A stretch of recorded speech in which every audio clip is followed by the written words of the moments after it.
we must know how to read signs. Kailangan matuto tayong umintindi at makaalam ng mga kahulugan ng mga nangyayari sa buhay natin. Listen, bawat nangyayari sa buhay natin may kahulugan. Kailangan basahin natin yung mensahe nun kasi may padala yun. May padala ang langit para maintindihan natin yung mga leksyon na nagaganap sa buhay ng bawat isa sa atin. Diba? Lahat ng yan nagaganap sa sarili mo, sa mundo natin, sa paligid natin, may mensahe yan. Diba? May mga signs yan na merong mga magaganap sa buhay natin. May mangyayari sa buhay natin. So learn to read signs. Halimbawa, nagdadrive ka. Pag di ka marunong magbasa ng signs, ano mangyayari? Mapapasok ka sa wrong way, sa one way, tatakbo ka kahit naka-stop, o i-stop ka kahit naka-go. Ganun na mangyayari kasi you don't know how to read signs. Mapapahamak ka. Si Jonah, do you remember? Nung sabihin ng Diyos, pumunta ka sa Ninive, mangaral ka roon, magbagong buhay sila, or else, gugunawin ko sila. Anong ginawa ni Jonah? Sa halip na pumunta siyang ganon, paninibe, ang sinakyan niyang barko papunta dito. Wrong way. Anong ginawa ng Diyos? Nagpadala ng bagyo.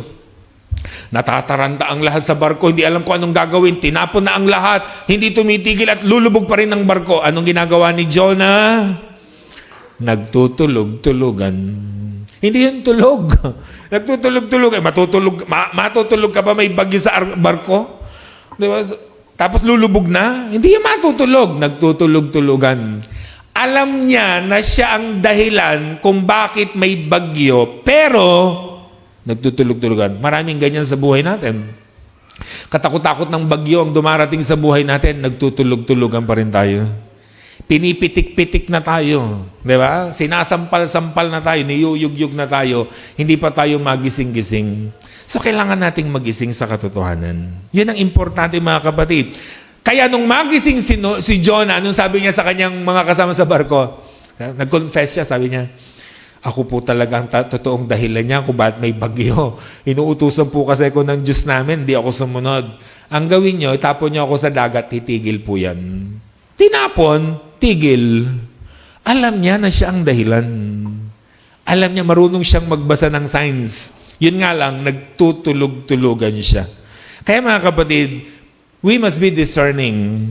May mga nangyayari sa buhay natin, may mensahe na pala ang langit.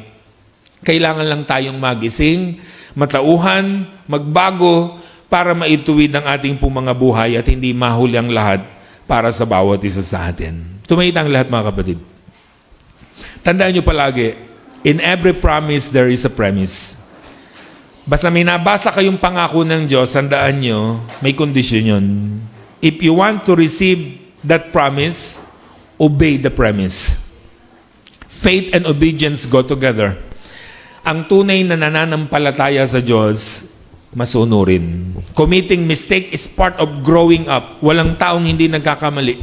Dapat lang ang mga kamalian natin nagiging instrumento para matauhan tayo, matuto tayo, magbagong loob tayo, mag-grow tayo.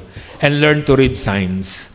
Pag tayo po'y marunong bumasa ng mga mensahe na nangyayari sa buhay natin, lagi tayong maitutuwid, may tatama, diba, ng ating pong Panginoon. Let's pray. Lord,